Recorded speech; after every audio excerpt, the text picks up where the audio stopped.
Just going to show you how I created the isometric drawing that I handed out to you guys. Um, so in the Rhino file, you have a bunch of different layers.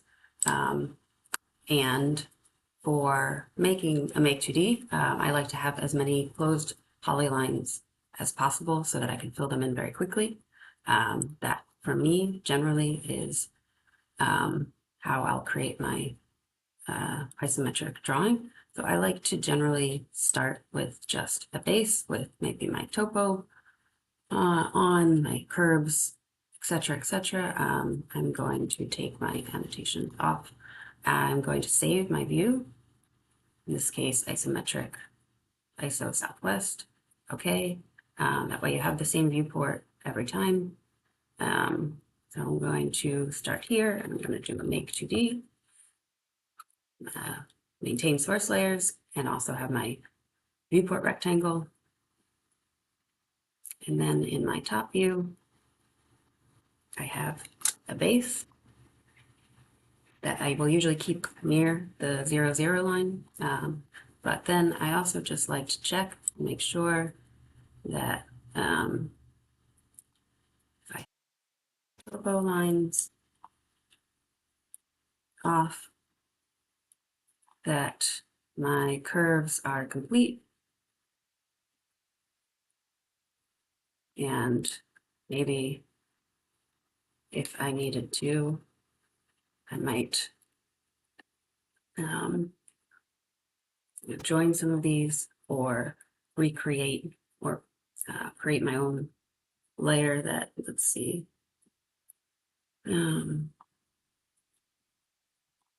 they all look very closed, but just double check that they don't have any random openings. I like to make sure that they have a closed polyline. Sometimes I'll join my lines.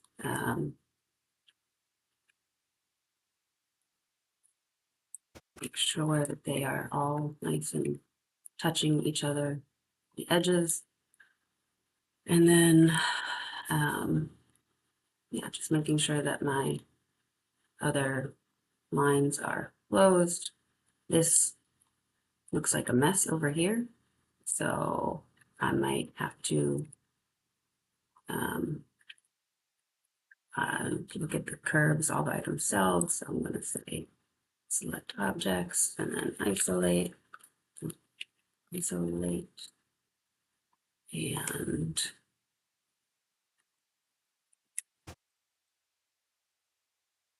to then fill it. Some of these guys. Now, sometimes I'll go back and just check to see what was wrong. If this has created these janky lines, but this is just one, so I'm not going to fully see that.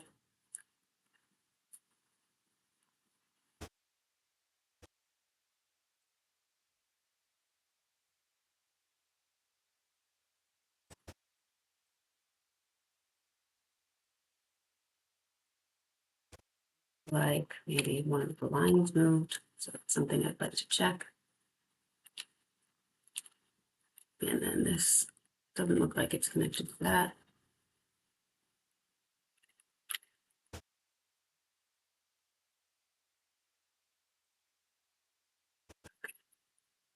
Great. So then I would go back and probably go to my isometric view. I'm going to just say select objects, make sure I'm still in my view, and do Make2D. And in my top view, I can hit move and move this right here, and it will be in the exact same spot. Great. And then I have also created building heights. I can select the tops of the buildings just as a separate layer. I just separated them out just so that I could make a 2D on that. And then in my top view, again, I'm going to move this.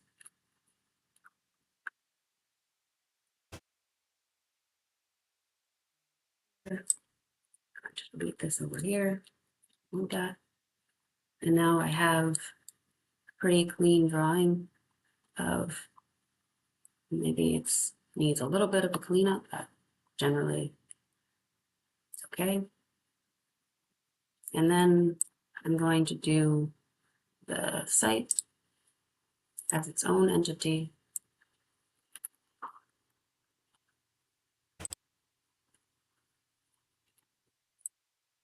So that I have nothing blocking it, right? So if I did a make 2D with this building on, that line down there would be hidden. I wouldn't get the complete curve to then fill it in with web paint, right? Hold on, I'll meet you in Illustrator. Oh, actually, before I do that, I will take this whole thing after I've done my annotation, right? My sunshade, my arrows, file, export selected. And I actually think I probably need to move this closer to the origin so that Illustrator reads it. File, export selected. And it's this one here, and then I'm going to save. If I take over save, yes, I do. And then preserve model scale, 600 inches equals 1 inch. And then export the viewport boundary or layers, and then hit OK. All right, I will meet you back in Illustrator. Okay, so if I open up my file, it looks something like this. My artboard is over here, and we want to make sure that it's on the artboard itself. Okay, and then if I document setup, edit artboards, and I just kind of click on this guy, it'll give me artboard number 2. And I'm going to hit delete for artboard number 1. And now in my layers, which I will rename, because this is kind of messy for me, I have in here building heights, tops of buildings. I'm going to turn all of this other stuff off. And then the tops of buildings, I'm going to make a new layer, copy it over by holding down Alt. And if I just wanted to turn them into fills, like a fill, I swap the fill and the stroke, nothing really happened because I a bunch of lines. Right? And you could go back in Rhino and join them, but I just prefer to do a object live paint make. And then instead of clicking in all of these, I can just switch the fill and the stroke for these guys.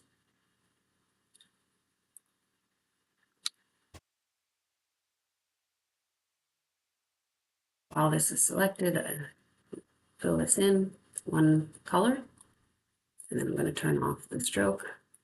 And now I have the tops of my buildings. Similarly, we can do that for my buildings.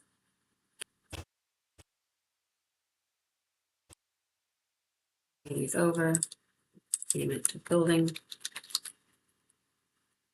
object, live paint, make, click on the fill, turn it into one color, and all right, I have some buildings. I'm going to again take the top of my buildings onto a new layer, and I can change the color of those all at once. Same with these guys.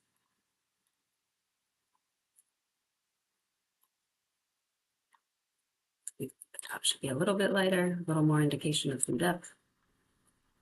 And that's pretty much it. So each layer I try to isolate and then fill in, and I usually turn the strokes either really down, far down or off. And then for each layer, I will just live paint them individually so that I can reorganize the layer and then fill it in, and the live painting becomes very, very easy. So you want to do most of your work in Rhino, you want to draw in Rhino, you want to do your diagramming in Rhino, then do a Make 2D, and then add it to your Axon. Okay, I hope that makes sense. Thanks, guys.